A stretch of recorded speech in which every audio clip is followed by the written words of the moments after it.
going to strive entrepreneurial? My father was an entrepreneur. He was an entrepreneur from the age of 6. In fact, we still have his first business endeavor in our office in the break room at the corporate headquarters. It's a Coke machine. Well, first venture was he took out his first loan and got a Coca-Cola machine.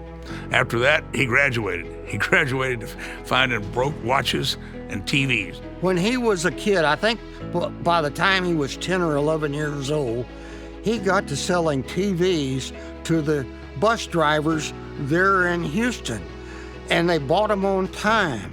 And he would go to where they got paid and sit there and wait for them to get their money from being paid to collect his installment on the TVs.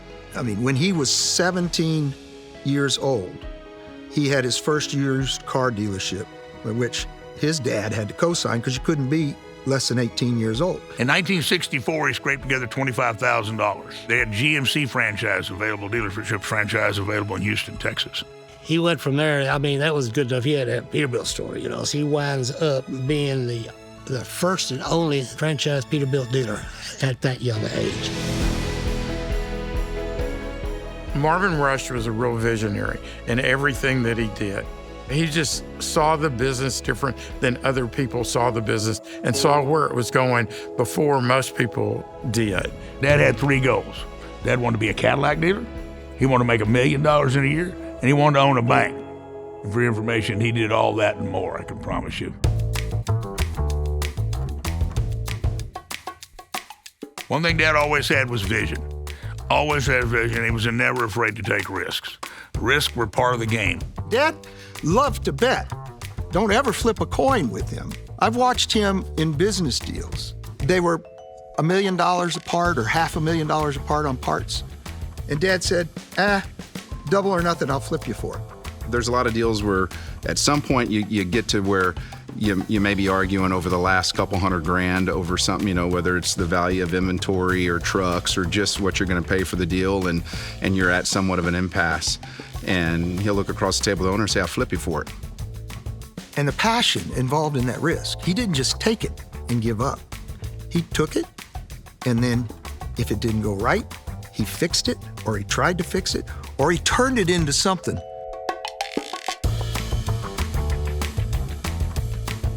He tried different things, and one of the things he was going to conquer the tire business in Hawaii. They found some tire stores in the islands of Hawaii. Things got really tough. As the business went down, we did everything we could. And all of a sudden, you look around. You sold everybody a tire you can, and you can't drive to Hawaii. We were in trouble. If anything defines my father, it's this. He looks at me in 1982 in January, and he says, son, let me tell you something. We came over this thing first class. We're going home first class. You get back, you owe the bank a bunch of money. They don't think you're going to pay them. So what do? First thing you do is the livestock show's coming up again. You go buy the Grand Champion again when you don't have the money. They say, look, when you get back in town, you got to make a statement. You got to let them know you're back.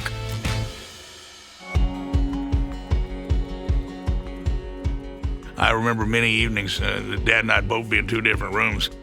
We'd run tapes down to the penny, right, trying to make sure that we had enough cash. I mean, he believed in the cash sheet. The only thing he believed in more than the cash sheet was our people. He always told me, he said, let me tell you something, son. Somebody does good by you, you damn sure do good by them. He had a couple things that were most important to him.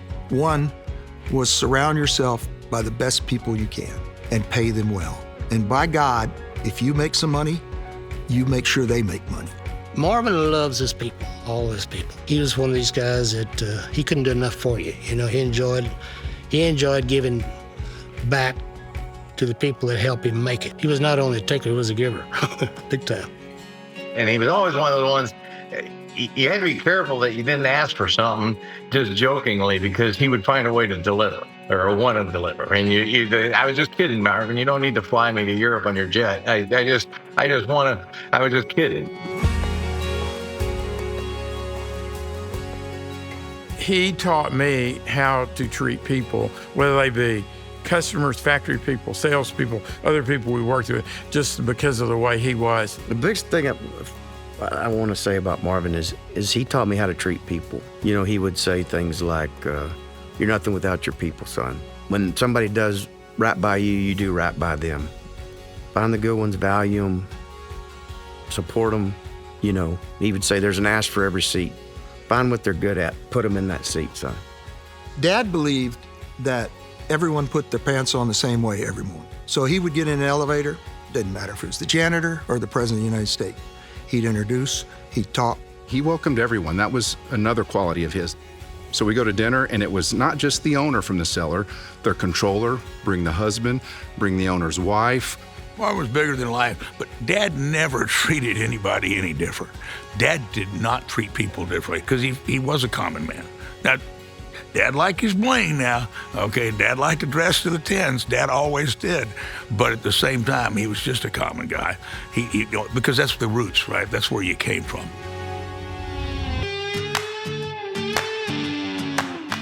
Business is more than just decimal points, commas, zeros, what's written on a paper. They're cultures, they're people. Culture and people were the two most important things in my father. And those are the two most important things I ever learned from him. Not the balance sheets, not the P&Ls. The fault that it's all about your people. There was always a saying with Marvin, he's like, I'll give you the horse, I'll give you the boots, I'll give you the saddle, I'll give you the reins, and you go get your job done. If you don't, I'm not changing the horse. I'm giving you all the tools, right? If I'm not providing you the tools, then that responsibility is on me. He must have had a keen sense of people because he was willing to trust his instincts and take a chance and trust somebody. When he did, it looked to me like he was all in. What was special about Marvin is he either had a gut feel or an intuition.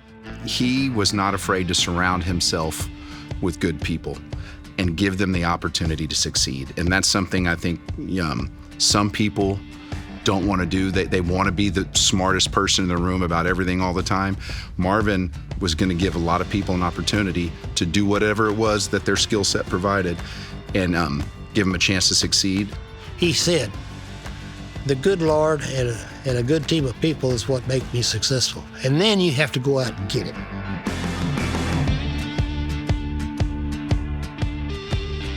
Rush was the first, so he was the first person to take a dealership public in the entire automotive industry.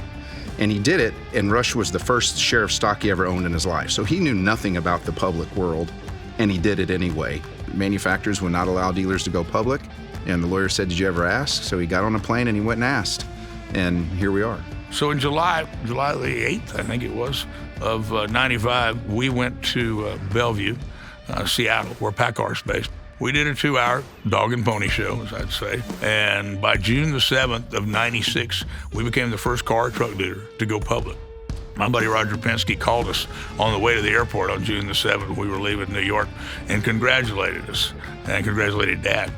After we went public, we were together, and he made a comment. He goes, this is a great success, but he goes, it's a great success for the transportation dealers because he goes, I just made them wealthy. They now have a multiple and a value that businesses can put on. So he looked beyond himself and went out and said, hey, I did this for me, myself, my business, but it helped others.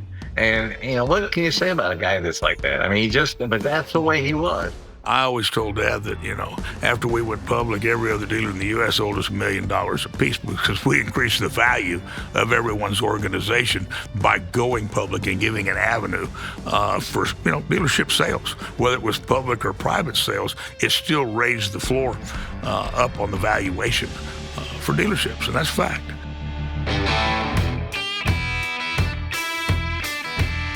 When I first met Marvin, I thought he was the nicest dressed, cockiest, youngest dealer that I'd ever seen in my entire life. The interesting thing about Marvin, when you first met him, he had a lot of gold on him. He had a gold chain, he had a gold Rolex, and he, he had all this stuff. So, a banker, that kind of scares him at first. From a distance, when you didn't know him, he might have a reputation of being a little bit of a gunslinger, shooting from the hip, not crossing every T and dotting every I, but that was the farthest thing from the truth. He surprised people because I think that they looked at him and And, he was flashy at times and kind of overbearing, but he was so intelligent and behind the scenes. And I always called it street smart. I said, Marvin, you have more street smarts than anybody I've ever met. Marvin and I ultimately became good friends and business partners, and he was always extremely fair with me. He knew better than I did what we were doing, and he didn't want me to lose money, for which I was very grateful. I'm very tight. And, an example of how smart he was, we were working on a big transaction. Marvin came walking in with his CFO, and we were working through some numbers. He whips out a Radio Shack solar calculator. And I'm telling you, the man not only hit the same numbers as all the accountants and everybody, but he did it about 10 times faster than what they did. Marvin Rush was a great leader, a pioneer in the automotive and trucking industry, and certainly a visionary that helped him change our industry. He was very determined and very goal-oriented, and he had a great passion for his business. People trusted Marvin once they got to know him because he did what was right. And that's what made it work. One of the things that I learned from Dad early on was all you got is your reputation. You have integrity and you have your reputation, and your reputation precedes you. So don't ever let that cloud your judgment over right and wrong. From what I knew of Marvin, he did what he said he was going to do. If he told you he was going to do it, he did it. It's a small world, it's a small industry, and you treat people the way you want to be treated. The one thing about integrity, he said, is that if things are easy and you're making a lot of money and everything's good for you, making the right decision is easy. But when things get really hard and there ain't no money, that's when the sign of the type of person you are is shown through the decisions you make. 20 years, he struck me the same way. His word was his bond. He didn't mince words. He was funny, but he just loyal. Cared about me, cared about my family, cared about my success. Struck me immediately. That's who he was from the first time I met him to the last time I saw him.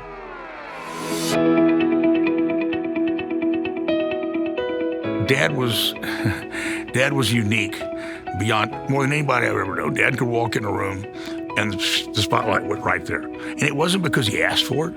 It was maybe because he just had that charisma. Dad had charisma, and Dad had, it just was him, right? Well, sure. I met Marvin Rush 40-odd years ago at a Peterbilt meeting in California. I came into the room and Marvin was bigger than life. He was holding court, and I approached him later that evening, and I told him, I introduced myself, and I told him I was a new dealer, and I asked him if it'd be okay if I called him from time to time to just ask him about questions about running a dealership. And the way he replied, I remember his words exactly. He said to me, "Yeah, boy, call me anytime, 24/7. What I do remember about him is Mr. Rush always had a presence about him. When he walked in the room, you noticed Marvin Rush. He was always well dressed, the jewelry, and he always was surrounded by family or friends, and really his people who you could tell were endeared to him. I think that Dad was most successful in life by his ability to build very strong relationships. When he walked into a room, if you just met him, by the time he left the room, you'd think he was your friend. I think it was just the way he was, that when he walked in a room, he was the center of attention. It was Marvin Rush has always had the reputation and the demeanor that he was the industry. He loved a good time. He was usually the catalyst for the good time. He usually created the excitement. People loved him. They loved being around him. They loved enjoying the times with him. Marvin liked to hunt. I think more than that, perhaps, he liked to entertain people out hunting. Got a picture over there of him, and he's in his pajamas because this deer was in the rut and he was with the doe, and knew he was probably going to be there. I saw him in binoculars at a distance, and I called Marvin. I said, "Hey, Mr. Rush, he's in the road." I said, "He's on a doe. You think he'll stay?" "Yeah." "Well, come get me." So I came and got him, got his gun and binoculars, and drove up the front door, and he walks out in his PJs and slippers, and we drive out there, turn the truck to the left, and pow, he's waxing. We take a picture, and he's, squatting there with his flannel PJs on.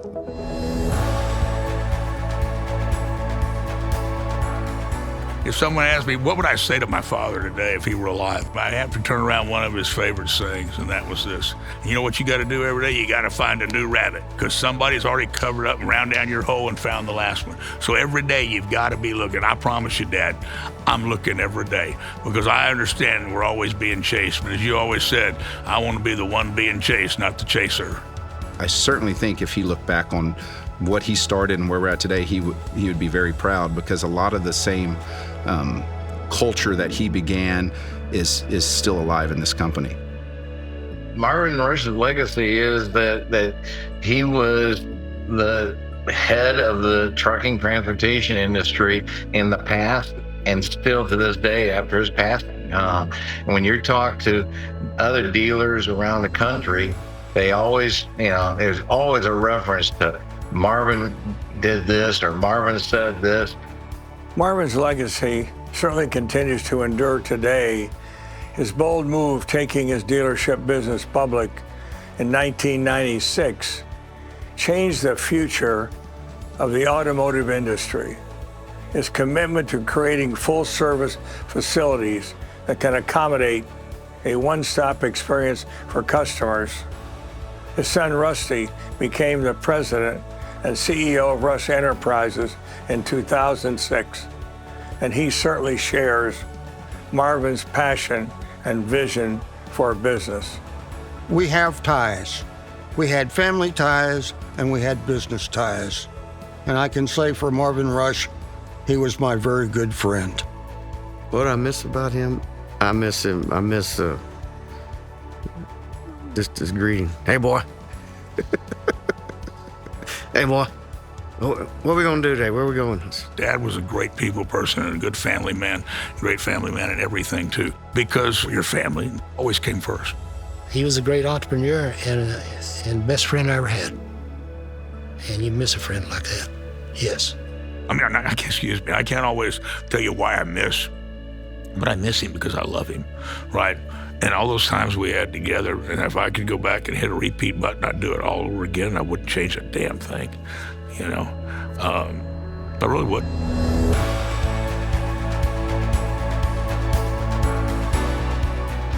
If Marvin was here getting this award, I think he would be very honored, because he valued the Texas Auto Dealers Association. He darn sure deserves it. I think Marvin would be extremely proud of this Legend Award. He believed in the truck business. He was a pioneer in the truck business. I mean, he lived the truck business. I think he would appreciate it greatly, and I think one of the first things he would do is give his employees credit for it. He wanted to be the best that he could be.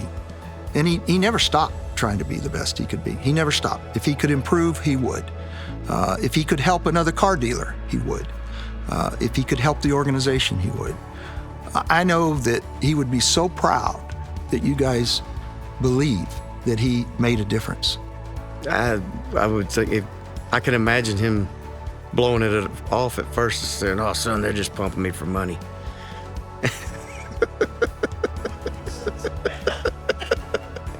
But then I could see him getting excited about it, and before it was over, he'd be shined up, ready to go. Yeah. Oh, I know what he'd think. He would be highly honored for all the success and hard work that he did, that people recognize that. Because he liked to get recognition. He had pride in that. That helps the guy also go a little further when he knows that people are noticing what he's doing, And that was Marvin. So he would appreciate that tremendously.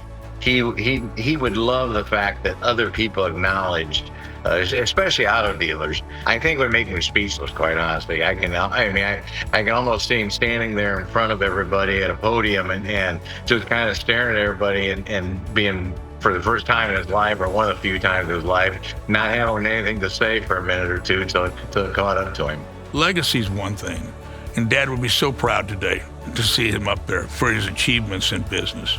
But I would tell you this, Dad would look down right now and he would say this. He said, let me tell you something, son, it's the thousands of people's lives that I've touched and helped make better that matters the most.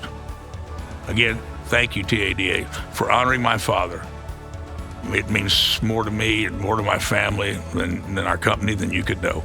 It's very, very much appreciated. Thank you.